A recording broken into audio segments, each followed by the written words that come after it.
With Bitcoin currently stalling after a nice move to the upside recently, a lot of people are starting to look to altcoins, expecting them to run next. So is this the time to turn your attention to altcoins? And if so, what exactly should you be looking for? In this video, we're going to be looking at the possibility of an altcoin run and what you should be looking for before you commit any of your money to the altcoin market. If you're new here, welcome. My name is Annie. I'm a cryptocurrency trader and investor. And typically I really only day trade Bitcoin and Ethereum. And so when it comes to altcoins, I tend to really only invest for the bull market phase of the cryptocurrency cycle. So with Bitcoin recently bottoming out at around that 15,600 mark and then having this nice move to the upside that we're having now, this is around the time where I start to analyze, is it the right time to start deploying into the altcoin market? So before we get into all of that, I hope you had a great weekend. I most certainly did. I was lucky enough to get invited by OKX to the Melbourne Grand Prix. So let's check out some highlights of that before we get into the altcoins. Freedom is a state of mind. What you gonna do with mine? Freedom is a state of mind. What you gonna do with mine? So if you've ever seen the path to alt season chart, then you will know that generally a bull market starts with Bitcoin making the first move.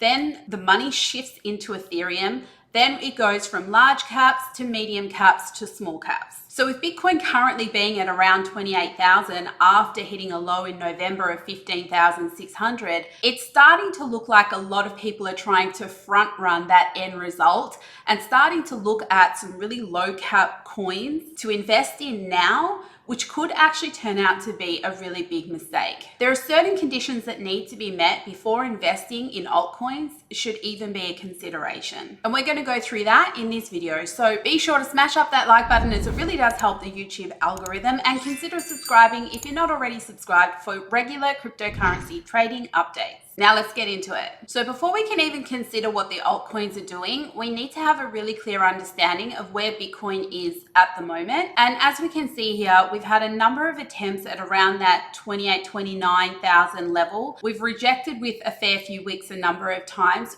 which really does make sense because when we zoom out on that, you can see here that in June of 2022 and also in the last bull market, June of 2021, this level acted as support. So it's natural that after it breaks, it's going to then come back to act as resistance. So in order for Bitcoin to push through that, it really needs to build up a lot of momentum. And that is why we're stuck in a range right here. This is a range that I call a board meeting, where literally the market makers on smaller time frames are doing all that they can to induce traders to open positions to give them the liquidity to push the market wherever they want to next. Now, one thing I want to note about the current price action on the higher time frame being the daily is that this whole move here since we shifted out from the 15,600 has been following an Elliott wave pattern quite well. So if we draw fibs from the very, very bottom to this first peak up here, then you can see here that this was a retest of the 50 fib level. So that would count as wave one of an Elliott wave. So now that we have that in place, we can then project the target for wave two, which needs to be a minimum of 100%, ideally to 127 or even 161, but a minimum of 100. So when we draw that, you can see here that this wick up here did just hit on the 100% line, which is also that support resistance flip. So it is possible that right now we have just completed wave three of an Elliott wave. If the top of that is in, then a retracement is likely next. So if we then go and draw fibs from wave two to wave three top, then a pullback to the 38 would still leave a valid Elliott wave theory, but it can't pull back any lower than that, because if it does, then it's going to create a low that is lower than the peak of wave one, and that invalidates Elliott wave theory. So if we're going to have this play out, then we need to hold that level. And what I find interesting about that level is that we have a very, very high level of liquidity, which we can see in high block at 25,650. And so if I bring up the 7-day heat map here for that high block level, you can see here as I scroll over it that that's showing a fairly high level at the 25,650. Now, before we get there, however, we would have to break this level here at 27,100. That is another fairly kind of high level, but this one is really starting to stand out if we're going to get that pullback that we kind of want, to be honest. Now, in addition to that, the heat maps are also showing me something fairly significant at that area as well. And so when I have a look at the Binance USDT futures heat maps, and I scroll down to that level, you can see here, we're looking at this exact candle right here, and literally just draw your eyes down. The more that these blocks change color, the closer to red that they are, the higher the level that is. So if we just scroll all the way down, we can't see a red level until this area right here. So when I zoom in on that and hover over it, this is people wanting to futures trade Bitcoin on Binance at 25,400. And that is significantly high compared to the orders that are around it. You can see above and below, it's basically zero. But once we do get into some numbers above and below, we're in the 500, 400, 300s. So this is significantly high. Even if I go back to where price is currently, in this current candle here, you can see it's all still in the 300s, 400s kind of range. It's very, very far from that very large number that we're seeing down below. Now, that doesn't mean we're definitely going to go there, but for some reason, there are people who have the ability to trade with a significant amount of money, because 1.4K is 1,400 Bitcoin worth of orders. So 1,400 times the Bitcoin price.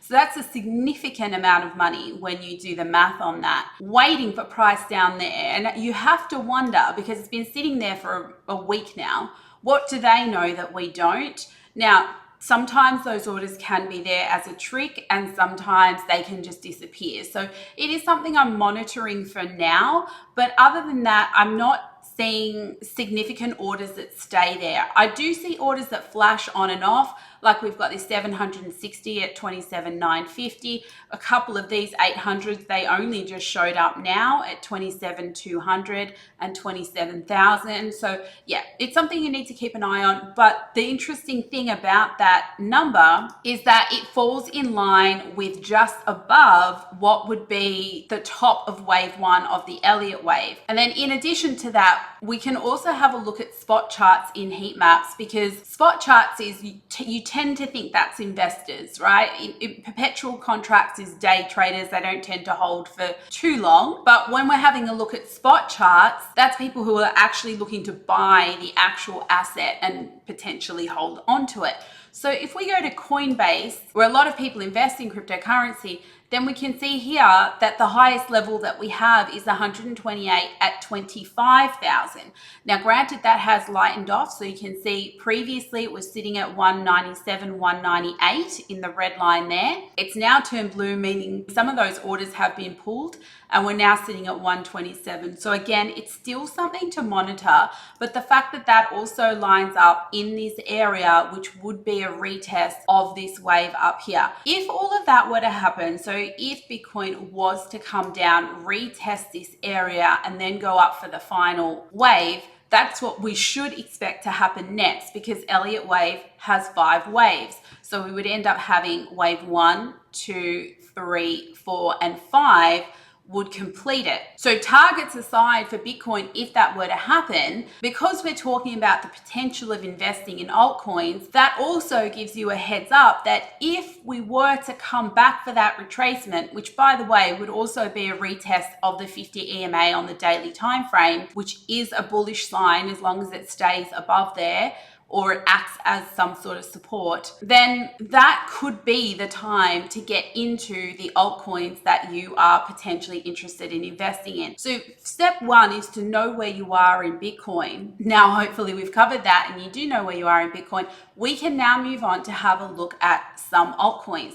So let's just start with the Mac Daddy of altcoins. Let's start with Ethereum. Now, when you're looking at Ethereum, if you're looking at the ETH USDT chart, it also looks fairly bullish, right? It's very similar where we have a W formation around here. We've had a rise, we've had a retrace, we've had another rise. I don't think this would pass the Elliott wave test at this point in time, unless wave 5 was even shorter than wave 3, then it would count. But at this point in time, wave 3 cannot be the shortest wave, so it may fall over here, unless of course this move to the upside is not yet done. But generally, Ethereum's moving up and to the right, so it looks fairly bullish. But here's the thing. If you're only looking at altcoins as their USDT pairing on the charts, you could actually be losing money, because if that altcoin is bearish against Bitcoin as opposed to bearish against USDT, then what it means is that Bitcoin is outperforming the gains of that altcoin,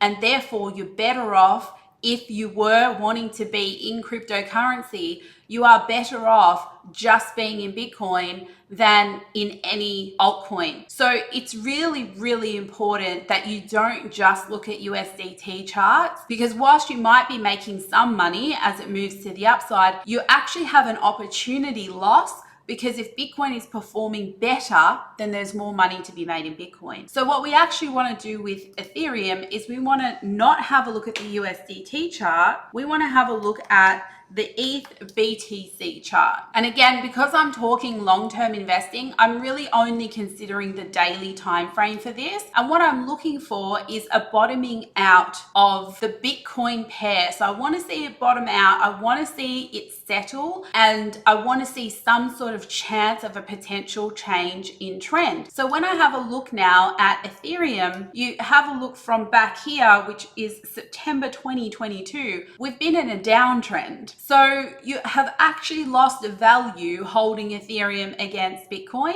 whilst Bitcoin has been basically bullish since it hit that 15,600 mark. So what we need to see now is, where is it going to look like that this may potentially bottom out and present you with a good time to actually buy Ethereum, as opposed to buying it now and losing out on that opportunity from just being in Bitcoin alone. So one thing I'm going to notice about this immediately is that we are in a consolidation phase after having a 3-level drop. So I can identify a drop here, a retracement, another drop down here, and then this hit through here would be the 3rd drop. And it does look like we're heading sideways for now and holding the 800 EMA. It's a good start, but it's not a sign to pull the trigger. In addition to that, where we are currently bottoming out, I can see it lines up with a previous vector candle. Now, what I actually want to do on that candle, because we did bottom out halfway through it, I want to check where 50% of that candle would be, which is around there. And here we go. So this is making perfect sense to me. So generally, when you're looking for price to return to a vector, which is a fast moving candle where basically both sides of the order book got wiped out, and at some point in time price has to come back to recover that and rebalance it, what we're looking for is, does price only want to come back to the top of it and then shift out from there, or does it want to come back to the middle or the bottom? At this point in time, that is why I marked out the 50% line, because I could see from up here, the top of this wick, that we came down below that, but we had not yet reached the bottom. So my interest was in seeing if we held the 50% line. And at this point in time, you can see we wicked exactly there. So, you know, this is a good time as any to start looking for a potential change in trend, but it's not there yet. So just keep an eye out on this. What you would want to see on the daily time frame is a W formation start to form. that's going to give you a bit of a heads up. So now that we've attempted that 50% line, we basically don't want to return there. An aggressive trader would take an entry off the second peak of the W, and a more conservative trader would actually wait for price to break this 50 EMA and then come back to retest it. So the W would happen first, price would shift away, it would come back to retest before it shifted out again. And at the time that that was happening, the new EMA would catch up. And so that would end up being there, the retest of the 50 EMA to get an entry. So it's close, but it's not there yet. So just be careful of, you know, the next 100x coin calls and whatnot. If you're not looking at those altcoins that you want to buy against Bitcoin, then you don't know if you're actually going to lose out on an opportunity by not just holding Bitcoin. There's potentially more money in just holding one thing right now. So I'm going to use CoinMarketCap to just have a look at some other altcoins that are in the top 10, because they're the ones that are likely to run next if we were to have a bit of an altcoin season. I'm going to have a look next at XRP. So I'm first going to have a look at the USDT pair. Again, the USDT pair actually looks fairly bullish. And just remember, it's not about the price of something, where to buy something. It's about the movement. The movement has to be right. So we kind of bottomed out in this area here.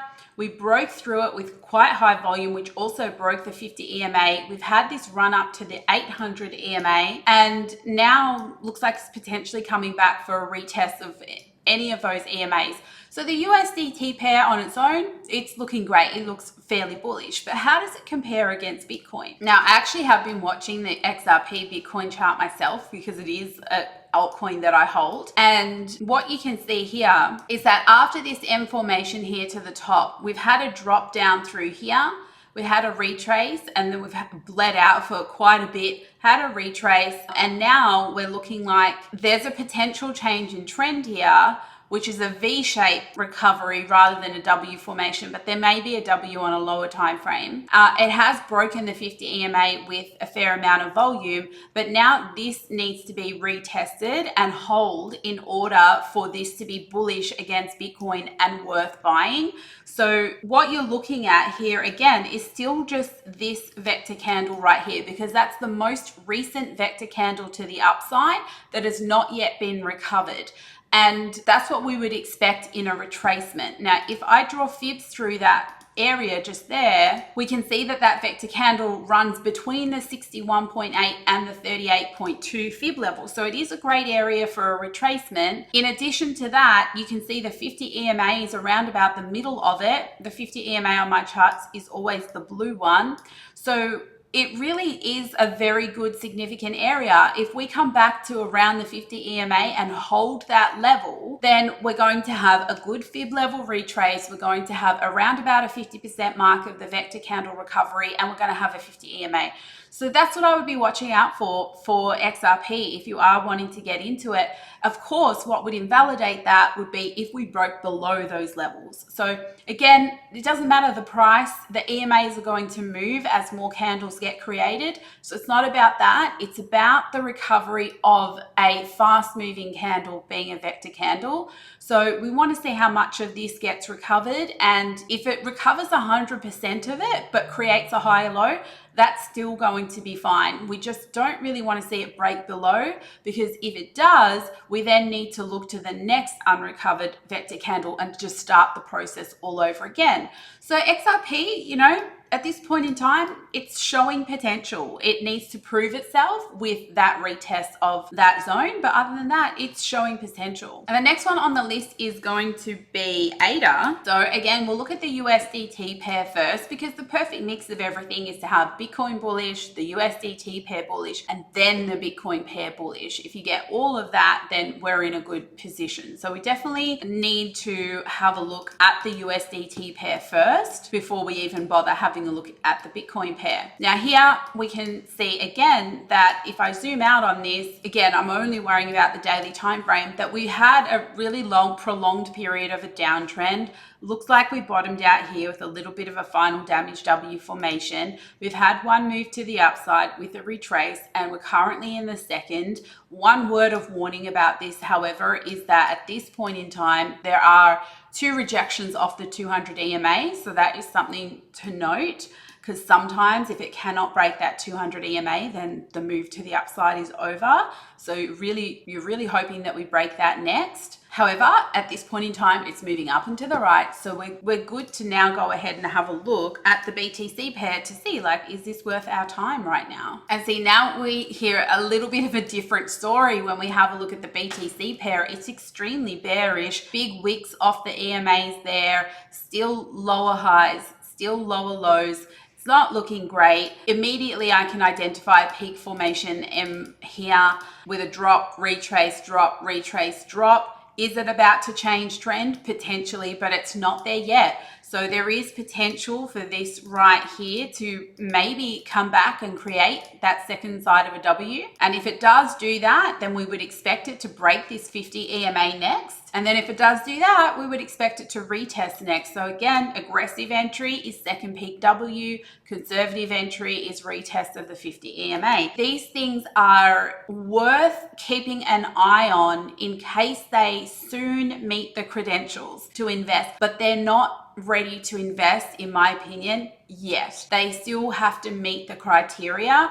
And so here's the thing though, if they don't meet the criteria, the bottom's not in yet. And so this is why all you do at this point in time is plan ahead. At the end of the day, if you're planning ahead and it's not meeting your entry conditions, then you're staying safe. And if price breaks down further, you just reset your entry conditions the exact same way. So with ADA BTC, I can see here that there's this unrecovered vector right here, this red one. And it does look like there's potential for this to be a left side W forming now.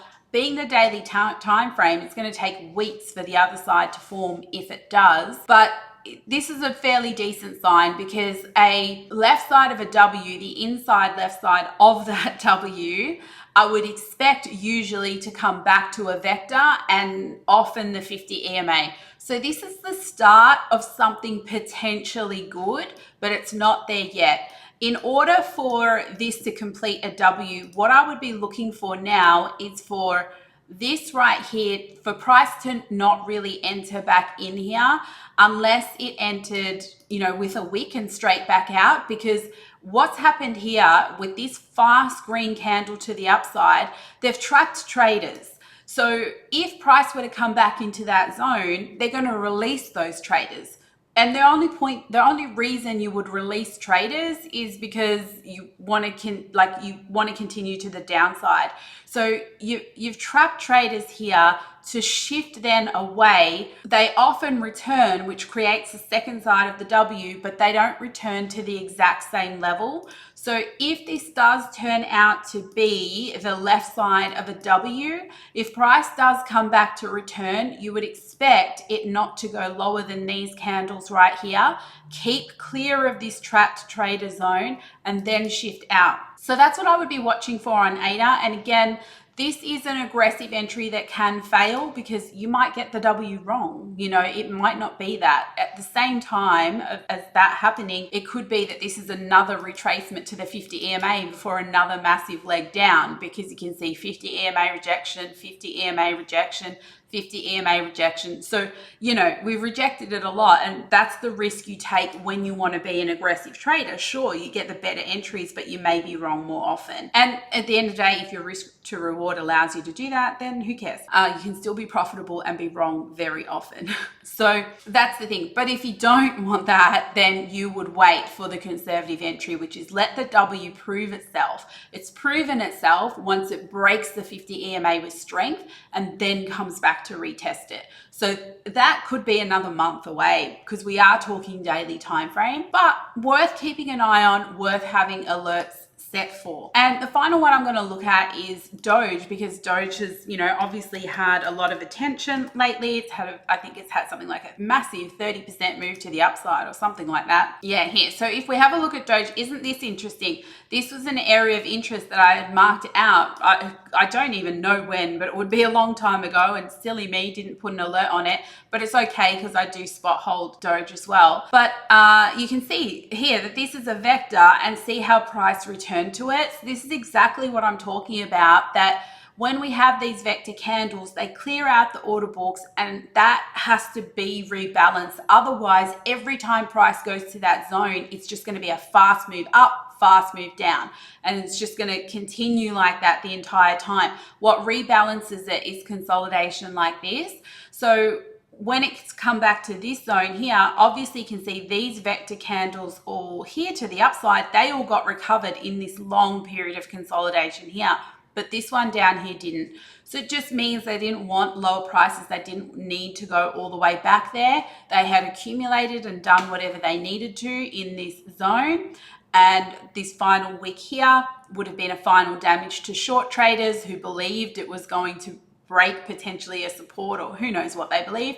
But whatever, short traders got trapped. They never returned to the area, and we've moved out to the upside. So a USDT looks great. It's a higher high at this point in time. It would need to come back to create a higher low to prove itself, and that's fine. But let's have a look at it against Bitcoin. Now, when we have a look at it against Bitcoin, this one is also starting to look super interesting, where we can see multiple rejections under the 50 EMA as it just continued to bleed out. The thing with this, however, is that this period of consolidation right here is lower than this period of consolidation right here. So that is a concern, because this could, at this time, it is still a lower high. So this could just be a liquidity grab to the upside before another really big leg down. So I wouldn't get too excited yet if you're a Doge holder. Again, see this vector candle right here. If I mark it out, you can see here that this is where price returned right here and then decided to bounce out of it.